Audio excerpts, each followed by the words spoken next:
Welcome everyone to my YouTube channel. In today's video, we will learn about what happens when we are controlled by the amygdala. Have you ever lost control of your emotions and did something in the heat of the moment that you later regretted? Perhaps you've lost it or blown up at someone, your partner or child, work colleague, or perhaps the driver of another car, to such a degree that later you realized was uncalled for. If your answer is yes, then you've probably been hijacked by your amygdala. Overview.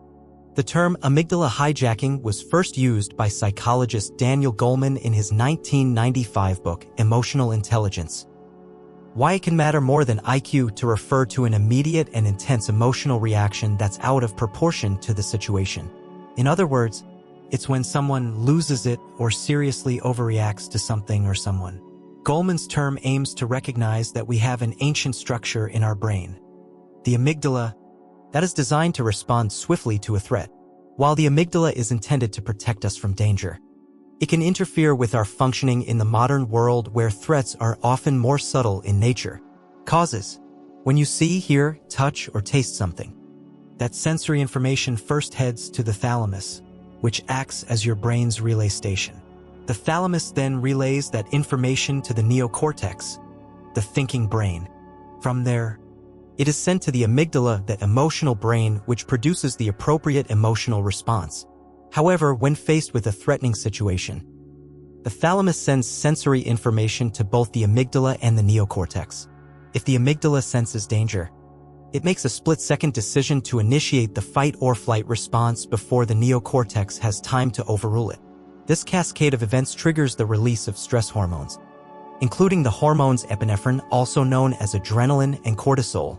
These hormones prepare your body to flee or flight by increasing your heart rate, elevating your blood pressure, and boosting your energy levels, among other things. While many of the threats we face today are symbolic, evolutionary psychologists explain that our brains evolved to deal with physical threats to our survival that require a quick response. As a result, our body still responds with biological changes that prepare us for fight or flight, even though there is no actual physical threat with which we must contend. Mental health and the amygdala. Chronic stress and certain mental health conditions can also play a role in the functioning of fear circuitry in the brain, which can result in greater chances of amygdala hijacking. Some studies of people with post-traumatic stress disorder, PTSD, for example, show greater amygdala activation and therefore increased emotional responses, including fear and anxiety. People with other anxiety disorders, such as social anxiety disorder, SAD, and panic disorder, may also respond more strongly in their amygdala, even without a diagnosis of PTSD or anxiety disorder.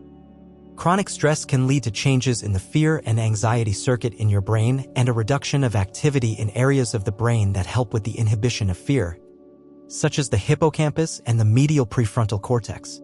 All of this means that chronic stress can trigger more frequent amygdala hijacks and even subsequent problems with short-term memory, which is why it is important to work on understanding and taking charge of your emotional reactions. One way to do this is through preventative work. Learning coping mechanisms and planning ahead can positively influence how you will respond in times of stress and help avoid an amygdala-induced overreaction. Prevention. The best way to prevent an amygdala hijack is to increase your emotional intelligence. Emotional intelligence describes your ability to understand and manage your emotions and use this information in positive ways to relieve stress, communicate effectively, empathize with others, and diffuse conflict. A person who is emotionally intelligent has strong connections between the emotional center of the brain and the executive thinking center. Emotionally intelligent people know how to de-escalate their own emotions by becoming engaged, focused, and attentive to their thoughts and feelings. Although some people are naturally more emotionally intelligent than others, like many skill sets, emotional intelligence can be cultivated. One way is by practicing mindfulness.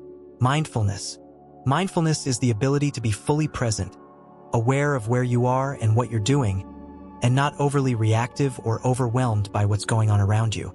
According to a 2014 study, mindfulness meditation can help improve your emotional intelligence in 3 major ways. Improves your ability to comprehend your own emotions. Helps you learn how to recognize the emotions of others. Strengthens your ability to control your emotions.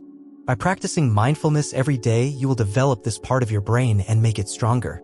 Then, when you find yourself in a stressful situation, it will be easier to switch on the mindful part of your mind. Point 6. If you still find yourself having trouble with this concept, try keeping notes throughout the day about situations that cause you to feel strong emotions.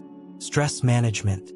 Another key to preventing amygdala hijacking is being aware of your stressors and identifying when acute, everyday stress has turned into chronic stress.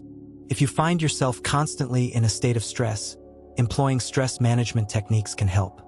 Effective stress management should include fast-acting stress relievers, like breathing exercises, for immediate relief in stressful situations, as well as healthy habits that reduce overall stress, like exercise, meditation, and journaling. Coping.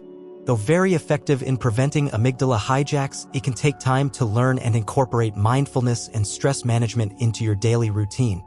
If despite your best efforts at prevention, you find yourself in the middle of a hijack, there are a number of things you can do to quickly get your unwanted emotions under control.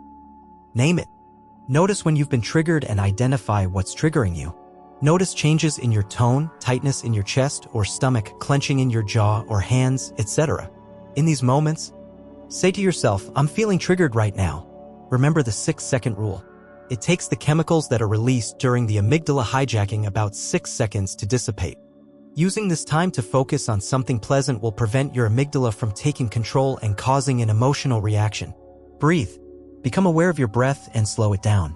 When you slow down your breathing and make it rhythmic, you activate the parasympathetic nervous system, which is your rest and digest response. This type of deep breathing calms down your nervous system and allows you to make thoughtful decisions in stressful times. Draw on mindfulness. Look around you and notice things in the environment. This will help you to move out of your head and back into the present. Take a time out. If you are truly feeling out of control, excuse yourself from the situation you are in to get a hold of your emotions. While preventing an overreaction in the first place or diffusing it in the moment may be the ultimate goal, it's okay to slip up. If you do find yourself in the aftermath of a full-blown amygdala hijack, take some time to acknowledge your actions and review what happened. Spending some time thinking about your reactions, especially when they aren't a reflection of your best self, can help shift you toward a mindful way of viewing your experience.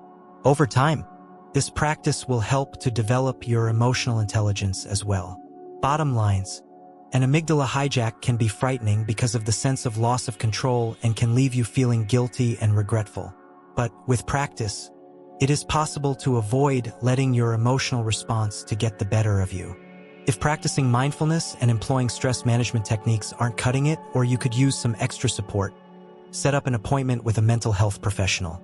Together, you can work to better understand and manage your emotions. Goodbye and see you in the next videos. I'm Mr. Cognitive Quest.